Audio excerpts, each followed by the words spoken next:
en saison, donc on se lève vers 5h30, 6h. Il y a un premier passage fromagerie avec retourner les fromages de la veille, mettre à laver les faisselles, ce qui sert à mouler les fromages. Ensuite, on arrive pour la bergerie, donc on va faire un petit tour de bergerie, voir si tout le monde va bien, s'il n'y a pas quelque chose qui nous semble anormal.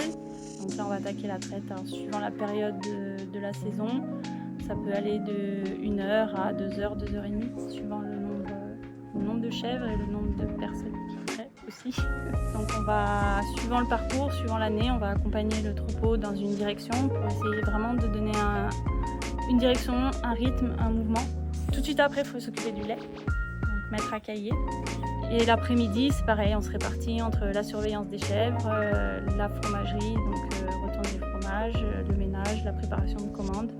On travaille avec une race de chèvre rustique, la chèvre corse. C'est un animal qui va être plus résistant à certaines choses, donc par exemple les changements de température, les changements d'hygrométrie, le parasitisme, on en parlait, naturellement va être un peu plus résistant à toutes ces choses-là.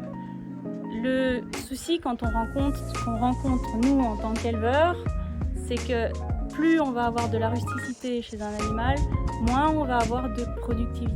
La modernité pousse à sélectionner des animaux à produire toujours plus. C'est exactement la même chose que pour les plantes.